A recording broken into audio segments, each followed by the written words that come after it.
Dear student, welcome to my channel. Student, आज की इस क्लास में आपके लिए एक महत्वपूर्ण एग्जाम JEE मेंस और JEE एडवांस के बारे में चर्चा करेंगे। तो डियर स्टूडेंट, हम आज आपके लिए बताएंगे कि JEE मेंस क्या होता है और JEE एडवांस क्या होता है। साथ ही साथ हम डियर स्टूडेंट आपके लिए ये बता देंगे कि JEE मेंस और JEE एडवांस की तैयारी कैसे करें। तो डियर स्टूडेंट, क्लास को अच्छे से समझिएगा। तो देखिएगा, जो JEE मेंस और JEE एडवांस एग्ज़ाम हैं, ये आपके लिए कक्षा 12वीं के बाद ये पहले देश के सबसे बड़े दो एग्ज़ाम हैं, JEE मेंस और JEE एडवांस।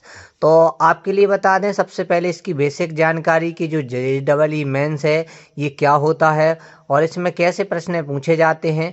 तो यदि आपने कक्षा 12वीं डियर स्टूडेंट मैथमेटिक्स सीखी है तो आप इन एग्ज़ाम को दे सकते हैं, ठीक है ना। तो चलिए सबसे पहले हम बात कर लेते हैं कि JEE जो है इसका पूरा नाम क्या है, ठीक है ना डियर स्टूडेंट। तो देखिएगा, जो JEE है इसका पूरा नाम होता है ज्वाइंट एंट्रेंस एग्जामिनेशन, अर्थात यह एक संयुक्त प्रवेश परीक्षा है। मतलब प्रवेश लेने के लिए ये परीक्षा है। जैसे डियर स्टूडेंट, आपने 5वीं के बाद आपने नवोदय के लिए अप्लाई करते हैं ना, 8वीं के बाद मॉडल स्कूल के लिए प्रवेश करते हैं ना, प्रवेश परीक्षा के लिए एग्जाम देते हैं। उसी प्रकार डियर स्टूडेंट, आप 12वीं के बाद ग्रेजुएशन के लिए, वो भी इंजीनियरिंग के लिए एग्ज़ाम देना पड़ता है JEE मेंस का। यदि आप इसको पास कर लेते हैं तभी जाके आपके लिए देश के सबसे टॉप कॉलेजों में आपके लिए एडमिशन मिलता है, ठीक है ना। तो आप समझ गए JEE क्या है, एक संयुक्त प्रवेश परीक्षा है, ठीक है। इसका पूरा नाम क्या है, ज्वाइंट एंट्रेंस एग्जामिनेशन, यानी कि संयुक्त प्रवेश परीक्षा।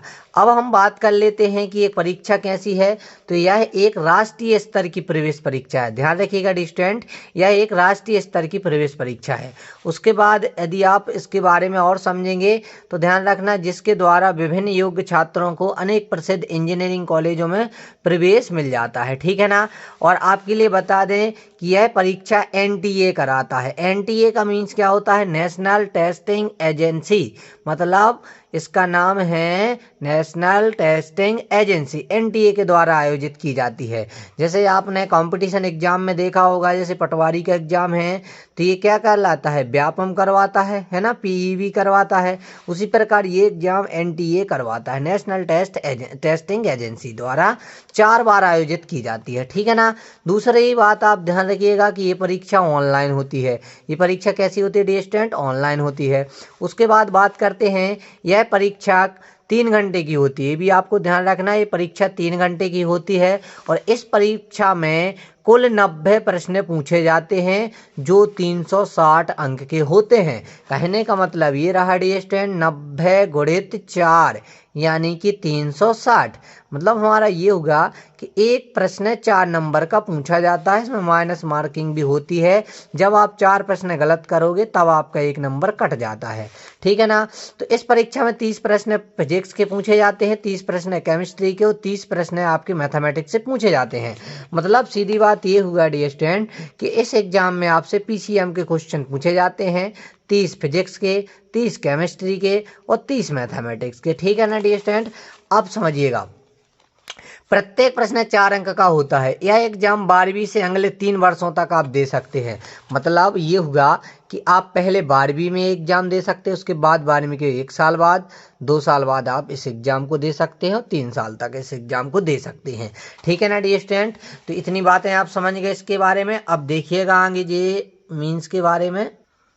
अब डियर स्टूडेंट, हम बात कर लेते हैं जे मेंस की परीक्षा पैटर्न की। तो आपके लिए जैसा बता दिया ही ऑनलाइन होता है और इसमें मैक्सिमम मार्क्स 360 रहते हैं, पासिंग मार्क 180 रहते हैं डियर स्टूडेंट। समय 3 घंटे का रहता है। फिजिक्स के टोटल 30 प्रश्न पूछे जाते हैं जो कि 120 के होते हैं। केमिस्ट्री के भी 30 प्रश्न पूछे जाते हैं जो कि 120 के होते हैं। मैथमेटिक्स के 30 प्रश्न होते हैं जो कि 120 के होते हैं, ठीक है डियर स्टूडेंट। अब हम आपके लिए बता दें कि इसमें जो माइनस मार्किंग होती है इस एग्जाम में 1/4 की माइनस मार्किंग होती है। कहने का मतलब ये हुआ, जब आप 4 प्रश्न गलत करोगे तब आपका एक क्वेश्चन कटेगा, नंबर कटेगा, ठीक है स्टूडेंट। उसके बाद देख लीजिएगा, सभी प्रश्न इसके ऑब्जेक्ट टाइप क्वेश्चन पूछे जाते हैं, यानी बहुविकल्पीय पूछे जाते हैं। आपके लिए लिखना कुछ भी नहीं पड़ेगा, आपके लिए विकल्प ही दिए रहेंगे। अब डियर स्टूडेंट हम बात कर लेते हैं JEE एडवांस की। तो यह भी जे मीन्स की तरह एक एग्ज़ाम होता है डियर स्टूडेंट, और यह JEE मेंस का एक अगला लेवल होता है। मतलब आपने इसको पास किया, जैसे आप 9वीं पास करते हैं तो 10वीं में पहुंचते हैं, इसी प्रकार JEE मेंस पास करने के बाद आप JEE एडवांस का एग्ज़ाम दे पाएंगे। इसमें बहुत जो देश की प्रसिद्ध कॉलेज हैं उनमें एडमिशन मिलता है आपके लिए। और इस एग्ज़ाम को JEE मेन के टॉप 1.5 लाख छात्र देते हैं। मतलब जितने पूरे देश में JEE मेंस में जो टॉप 1.5 लाख स्टूडेंट होंगे वो ही इस एग्ज़ाम को दे पाएंगे। इस परीक्षा को पास करने के बाद हमें IIT जैसे कॉलेजों में प्रवेश मिलता है।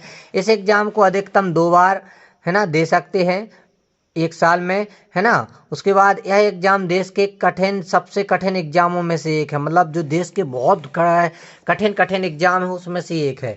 यह एग्ज़ाम भी ऑनलाइन होता है। यह एग्ज़ाम 2 पेपर में संपन्न होता है। प्रत्येक पेपर में PCM के प्रश्न पूछे जाते हैं। ठीक है डियर स्टूडेंट, तो इस प्रकार आपके लिए हमने JEE एडवांस और जे मीन्स के बारे में बेसिक जानकारी आपके लिए बता दी है।